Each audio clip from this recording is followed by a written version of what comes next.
Hello everyone, I hope you're doing well. I feel like it's been quite a while since I've done a video for you.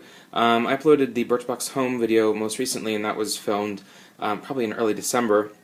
And we had the holiday candles with Bath& Body Works and White Barn, and then just that quick batch of the spring releases that should be hitting stores within the next week or so. But I feel like there wasn't a lot going on aside from that, and then the semi-annual sale.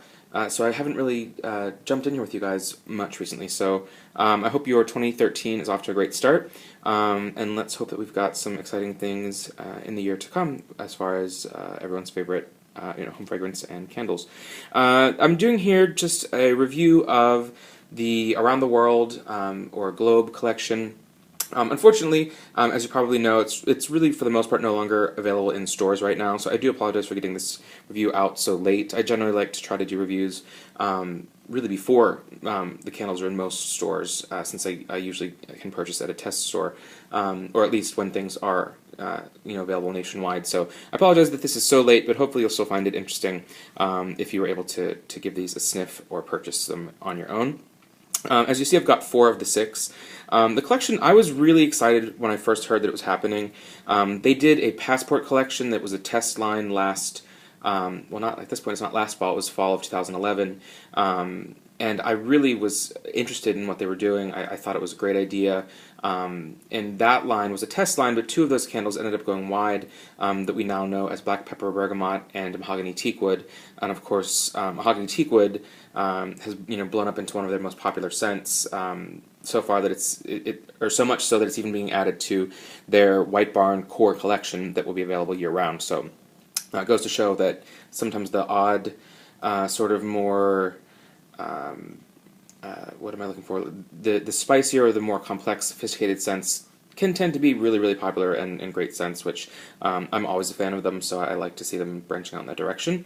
So with this, I figured that that's sort of what they were going to do. We knew that it was going to be 6 cities, London, New York, Tahiti, Morocco, so a country in there too, and I guess Tahiti, I believe, is a country. I'm so ignorant with that, I'm sorry. Tahiti, Morocco, New York, London, Paris, and the Caribbean, just in general. So overall, I think it was an interesting line. I think it's a shame how quickly it came and went.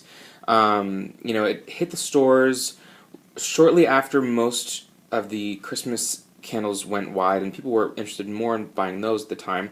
And I figured these would run through into January throughout the semi-annual sale, but really it seems like stores got a couple of shipments in. Once they sold out, they were gone. I feel like most stores have been cleaned out of most of these scents since really right around Christmas time, which I think is a shame because they're great scents, and there's in many ways most of them are year-round scents, so they're perfect for now when you might be a little burnt out from the Christmas candles or the winter scents, but not really wanting to move on to some bright floral spring scents. So they kind of act, in my opinion, as a nice transition before you get into like the crazy tropical beach scents that they're going to be pushing on us in the next week or so. So you see here, I purchased 4 of them. I left 2 behind. I left behind Paris Daydream because I've seen it, we've seen it, and I've had it in so many forms before that I just didn't have a need for it. I've got a backup of that Paris Daydream from the original Paris line that came out last spring 2012. And then, of course, Sparkling Icicles was the same thing, and I have that from, I think 2 of those from this winter holiday collection, so there's just no need for me to get another one. Even if I could get them on the discount, there was just no need. I like to have complete collections when possible, but I just couldn't bring myself to get another one of those candles. I really enjoy it, but there was just no need for that. I also think it was kind of ridiculous that they had Sparkling Icicles and Paris Daydream in the store at the same time, and they're clearly the exact same scent. It's one thing when they have 2 forms of Twisted Peppermint or 2 forms of Leaves where it's the same name but with just different packaging, whereas this Sparkling Icicles and Paris Daydream were the same scent with different packaging, different name, different everything. I think it just kind of cheapens their brand when or their marketing when it's so obvious that they do things like that. It just doesn't make sense to me. But again, who cares? They sell what they sell, so it doesn't really matter at the end of the day. The other one I did not purchase was Caribbean Escape. That was another one where at least at the test store that I went to, Caribbean Escape was available at the same time as these because it is in the upcoming South Beach retro line of summer candles. So I knew it was coming out in the summer. I've had it before. It's been a candle where I don't love it, don't hate it. It's kind of generic, so there was no need for me to get that when they've got some other interesting summer candles that they're bringing out. I just didn't have a need for the Caribbean Escape, so I passed on that one as well. So I've got the 4 here. I'll do a quick review, I suppose, of the 4 here, just so we can go through them, what we've got. And let's just dive right in. So first up, everyone's favorite from this collection. It was really clear that this was by far the popular item. And this was the London Calling scent. I think it's a real shame that it's no longer available in stores, and I would be shocked, actually, if this is the last we see of it, because I think across the board, everyone knows that this was the big seller. It was in the stores, out of the stores, and then you couldn't get it again, which really shocked me. I think it's going to be one of those, because it sold so well, similar to, say, French Baguette from the Paris collection from the summer, where it was the Sweet Macaron, Café au lait, and French Baguette. That came into the White Barn collection late in the fall. So I think that we'll see London Calling, whether it's that or it's just called Tea and Lemon. I think we'll see that probably come out in the next couple of months, just because they know they've got a hit and a moneymaker, so we should be seeing it. And so with this line, again, it was interesting that they did Around the Globe collection. It's a little more generic than the Passport collection that they did as a test last year. That was a bit more exotic, and this one is in some ways more basic, especially with the Paris and Caribbean candles. They kind of dropped the ball with that. But with London Calling, everyone thinks London, a spot of tea in the afternoon, so it certainly, to me, it made sense that Tea and Lemon could be London Calling. The thing with this collection that was also interesting is they added these embossed stickers on top of the lids, which I thought at first I wouldn't like them. They kind of have grown on me a bit. They're a little cheap, but I don't mind them. They bring an interesting, an interesting little update to the line, and they all have them. It's that line together. I didn't end up minding it. And the labels were pretty interesting as well. London Calling Tea and Lemon. So you've got Big Ben, and you've got the telephone. Oh, let's get some focus. The telephone booth there. And the description, simple, a royal blend of tea, lemon, and sugar, great traditions from across the pond. Now, this isn't just, it's so nice, a typical black tea. We saw peachy tea last summer, and we saw, what was it, raspberry sun tea, I believe it was, released with Slack & Co. last summer, which were good, but they weren't pure tea scents. This is not a pure tea scent because it's very, very heavy on the sweet lemon, but it is very much tea. When you smell this, you know what you're smelling. And to me, I would love to see them do more tea scents that are a true, sort of more of an herbal to them, where you're actually smelling the black tea leaves, maybe a tea leaves candle, or a green tea candle. They had green tea white pear years ago that I loved. So this isn't a true like tea scent in the way that it doesn't smell like just fresh brewed tea itself. It's very much you're smelling the lemon and the sugar, which is great because many people include lemon and sugar in their tea. It's a little bit more of an iced tea. It really smells like the Lipton Brisk canned iced tea, which is super low quality. It's barely even tea. It's more like soda. So I don't drink that. I don't enjoy it. But it smells good. It reminds me of that from when I was younger, drinking the Lipton or Nestea, like prepackaged iced teas with tons of sugar and lemon in them. So it's more like that, but I'm making it sound like I don't like it when really I love this scent. It's so strong. I burned it once right after I purchased it. It had a wonderful throw. It had a great pool on it, and it really, like, my entire apartment smelled so strong. Even into the hallway I could smell it. I only burned it for maybe an hour or two. So I really, really loved that. I was hoping to get more, but this seemed to be the first scent that sold out right across the line from all of them. That was the most popular. So I just have this one, and then I was lucky enough at the semi-annual sale to grab a few of the smaller box versions. And just quickly, another interesting thing they did with this line, before I get into the other candles, is they released them in 3-ounce, or the 3-wick, and then also in the smaller 4-ounce candles, but they boxed them. Really nice, like an embossed box, and it's got an image that appeared on the candle label, and then there's the description on the back. The boxes, a couple of things. First of all, it's the standard 4-ounce candle that normally retails for $9.50, and they were charging $12.50, which is kind of a ripoff because no one really needs to pay $2.50 for a box, a gift box. If you wanted to buy one, you could, but I just thought that was so unnecessary. But it's nice, this matches the lid from the other candle.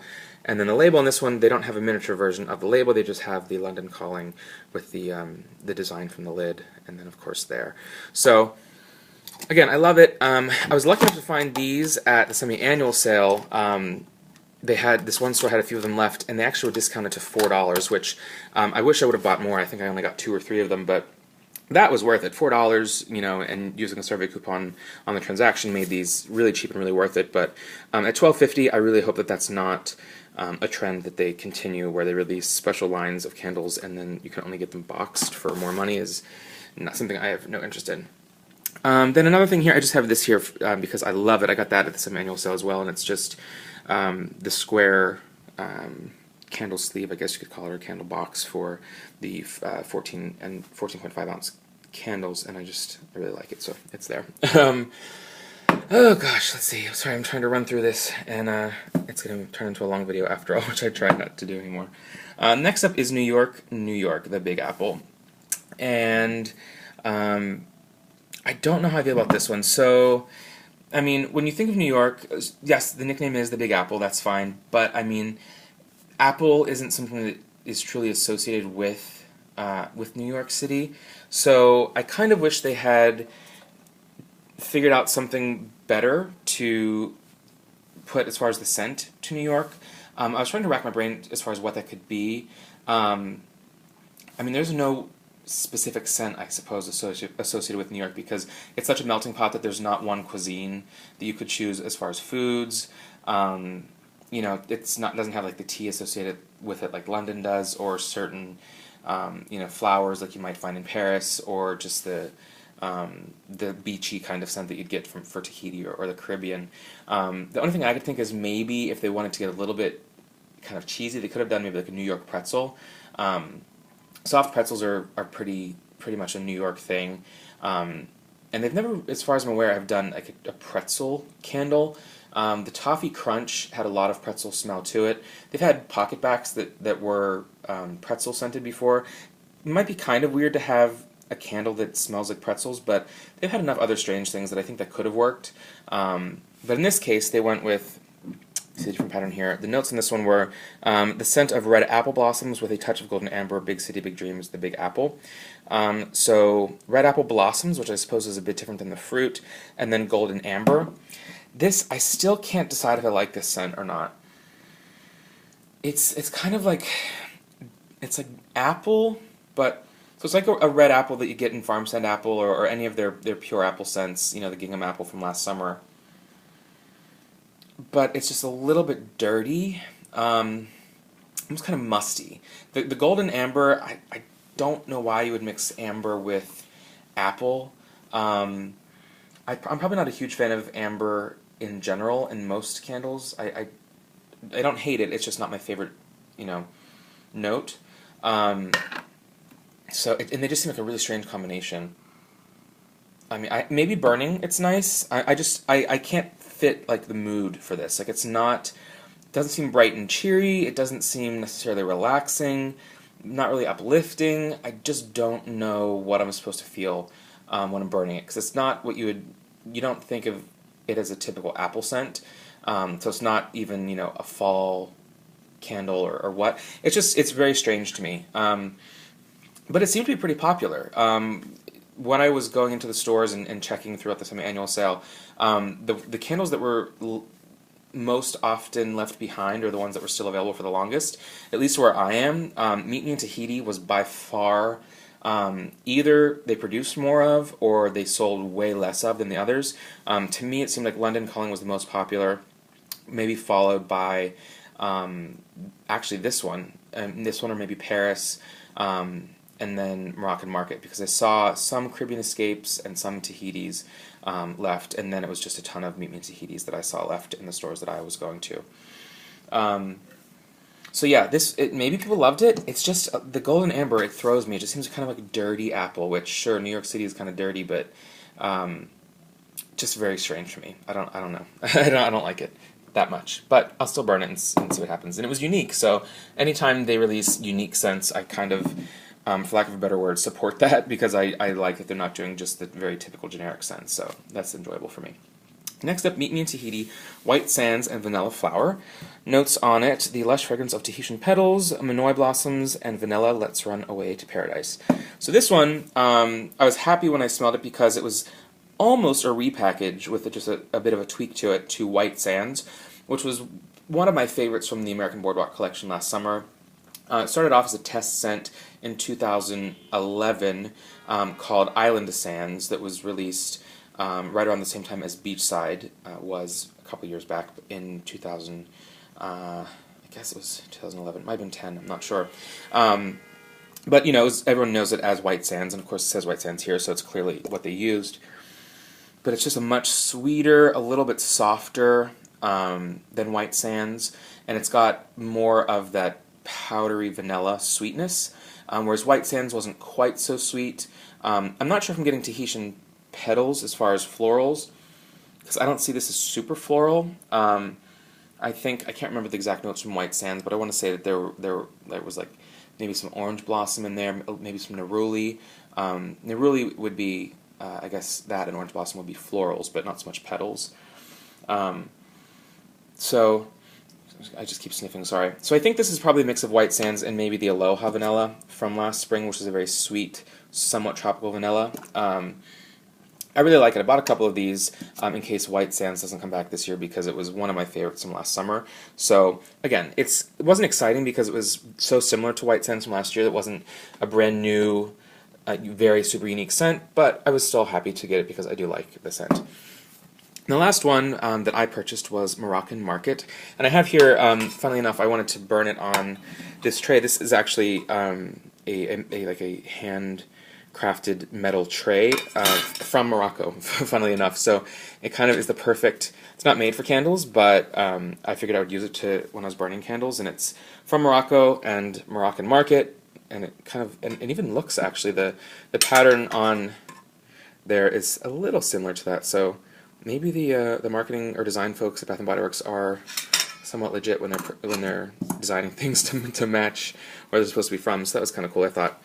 So Moroccan Market, amber and incense. Again, I'm not the biggest fan of amber, but anything that's kind of earthy or spicy and unique, I'm all over.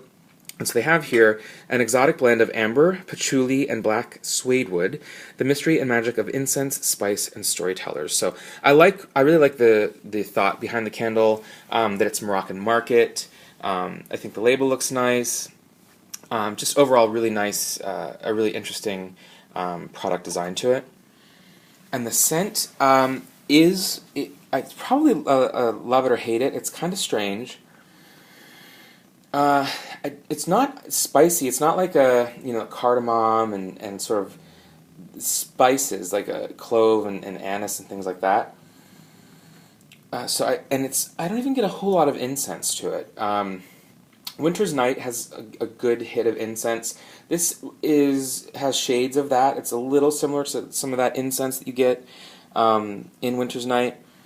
Patchouli is there. It's not the most overpowering part of the candle, though, which I'm glad, because patchouli, depending how it goes, I don't mind the scent, but it's not always duplicated well in candles, or replicated well in candles.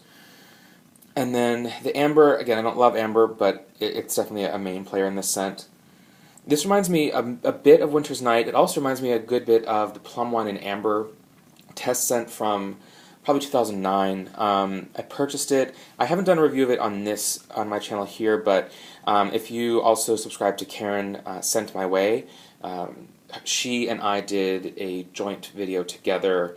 Had to be, I think, sometime in spring of 2012, where we went through a ton of just random test scents that a lot of folks hadn't heard of or had seen reviewed before I did this channel. And in that, we did Plum Wine and Amber, and we both hated it, and it was really over the top intense and kind of disgusting. This smells a little bit like that, but it's different enough that I don't mind this. I've had this for about a month now, and the more I'm smelling it, there's an odd kind of thing to it that I might not be able to get past, where it actually, to me, it smells like a medicinal salve, um, like almost like A&D ointment. And I haven't used or smelled A&D ointment for, I don't know, 20 years, but there's just something to it. It smells like a balm or a salve, like sort of earthy in that sense, like a sticky earthy.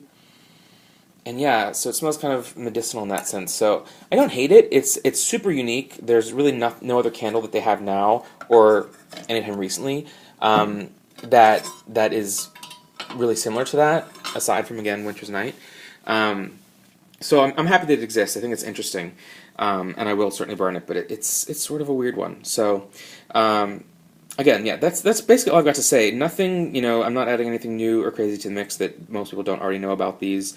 I'd be interested to see what you guys think, if anyone's heard anything of perhaps, London Calling coming back, or what you've seen in your stores as far as, how popular they were or availability. And just what you think in general of the repackaging of a few of the scents. And I'm also actually, one other question I have is what people think of the Big Apple New York candle. From what I've seen, most people seem to generally like it. And I'm just wondering if you're one of those people who likes it. Do you like it because you're smelling the apple, or do you like the mix of the apple with that amber, or what about it do you like? Or yeah, I guess that's basically it. So apologies if I was a little all over the place with this video. I feel like I need to get back into the swing of recording things since it's been a while here. So I hope you have enjoyed this. If you have questions, let me know, and hopefully I'll be back soon with some new exciting scents that we start getting released for spring and summer. Until next time, take care.